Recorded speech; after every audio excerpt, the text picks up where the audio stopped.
Greetings, ladies and gentlemen, and welcome back to F2 Worlds, the channel where we talk all things Final Fantasy.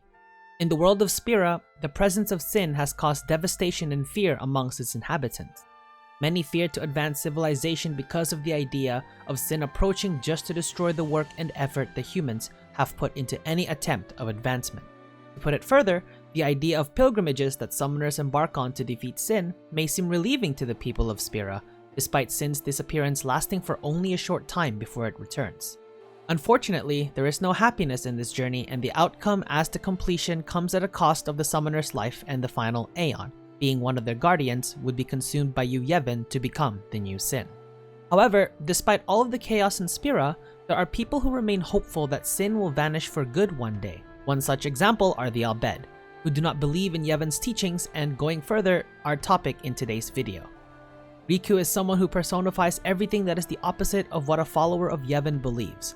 Rikku is joyful, merry, kind-hearted, and will always think positive no matter how dire the situation is. Her positive qualities serve as a contrast to most of the members of the party, but along with Tidus, helped instill hope in Yuna that sin can be vanished permanently, which she managed to do. But what was Rikku's life like throughout her time in Spira during the games? That is what we will be looking over in today's video, so without further ado, here is the story of Rikku. Rikku was born 15 years before the events of the game. Based on her kind nature, we can safely assume that she enjoyed a happy childhood, despite our recollection of events of her childhood having some traumatizing events. When she was young, her mother was killed from a malfunction in Machina, and she was struck by lightning when her brother tried to cast thunder to cast off a fiend, developing a fear of astrophobia. Since she is Albed, and furthermore the daughter of Cid, it is likely that Rikku would help out her father and brother in salvaging and other missions, developing her proficiency with Machina. Fast forward to the events of the game, and Rikku is eventually the first character that Tidus meets. While she is on a mission to salvage the Fahrenheit airship, Rikku, along with a small party of Albed, make a stop at Baj Temple to help Tidus fend off a fiend, and would subsequently take him with them on their salvage ship and help them with their airship excavation. Rikku, being bilingual, would speak with Tidus as the two would talk about Spira, Sin, the Albed, and Tidus being from Zanarkand, which initially confused Rikku as Zanarkand has been in ruins for 1,000 years. So no one plays blitzball there. After Sin attacked the airship and transported Tidus to Besaid, we do not hear from Rikku for a while, but it is safe to say that she continued working with the Albed to repair the airship and on Cid's plan to abduct summoners to prevent them from finishing their pilgrimage and sacrificing their life in the process. In one such plan, Rikku made an attempt to abduct Yuna in the Moonflow through the use of the extractor, but she was defeated by Tidus and Wakka and was washed up on the north bank of the Moonflow. This is where she reunites with Tidus and asks to join the party as a guardian. However, everyone except for Wakka knew she was Albed and did not want to reveal it due to Wakka being a devout follower of Yevon.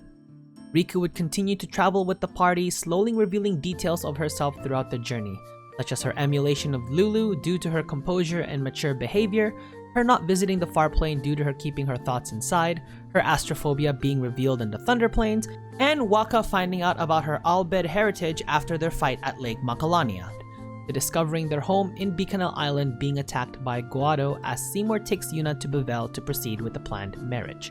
Despite all of this, Rikku maintained her kind-hearted nature and after some time made amends with Wakka when he apologized for not understanding the Albed and Rikku better. It was also revealed during the journey that Rikku and Yuna are first cousins, as Yuna's mother is Cid's sister, who is Riku's father, which in turn makes Braska Riku's uncle. This results in Rikku affectionately referring to Yuna as Yuni during their journey.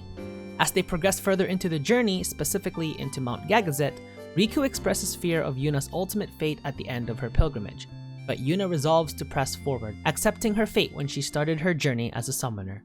However, she was overjoyed when Yuna rejected the final summoning ritual in the Zanarkand Dome, which led to a battle and the final defeat of Yunalesca. Rikku would be with Yuna for the rest of the journey as they discover Sin's weakness in Yevon, and with the help of the Fahrenheit airship infiltrated Sin and defeated the parasitic Yevon, resulting in Sin's overall destruction and lasting peace in Spira. Within the first 2 years after the start of the Eternal Calm, Rikku would split her time between salvaging and working with Machina, teaching people how to use them while making visits to Yuna in Besaid. It was also around this time that she formed the Gullwings with Brother, a team of sphere hunters with the base of operations being their new airship in the Celsius, along with Brother's friends Shinra and Buddy, shortly being joined by a mysterious woman named Pain. During one of their excavations, Rikku, with the help of Kimari, discover a sphere of a man that resembles Tidus, so she quickly goes to Besaid for Yuna to see the sphere, trying to convince her to learn more about the sphere, which Yuna eventually agrees as they embark on their new journey, which starts Final Fantasy X-2. Throughout the game, Rikku maintains her upbeat and kind attitude and encourages Yuna to have fun instead of worrying so much, to the point where she almost becomes a role model for Yuna to enjoy life as they go on their new adventures as sphere hunters. While Final Fantasy X-2 presents a share of problems, such as the threat of Shuyin possessing various characters, to the conflict between Yu Yevon and the Youth League, the thorn of the side of the Gullwings known as the LeBlanc Syndicate looking to thwart their plans in the early half of the game, the release of the Aeons from the far plane, and the threat of Vegnagun, Rikku is there to help out Yuna in Pain. It is even revealed that she has some history with Gipple, with him pointing out that they made quite the couple, showing either some sort of public affiliation or perhaps even once were in a relationship. Rikku ultimately helped Yuna and Pain defeat Shuyin and Vegnagun, resulting in Len and Shuyin reuniting and moving to the Farplane together, and peace once again being restored to Spira, and is present in Besaid when Yuna is reunited with Tidus. It is revealed in the Final Fantasy X-2 last mission that Rikku and Yuna were once again at odds due to Yuna settling with Tidus in Besaid, which is in contrast with Riku's adventurous nature. This leads to Rikku thinking about her life choices and not sure where to go with her life. This leads to an argument between the three girls as they continue to climb up the tower. However, as they make their way to the top, they regain their sense of adventure and their friendship as they get the feeling of working together once again. And once they reach the top, they make amends with each other, the Machina springs back to life, and their friendship has been restored, and continue their adventures.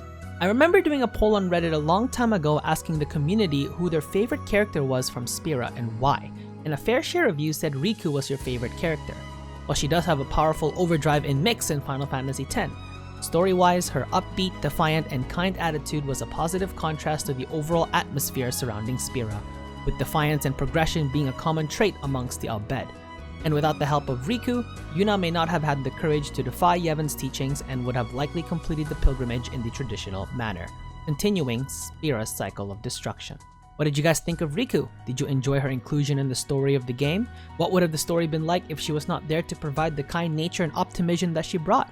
Let me know in the comments section below.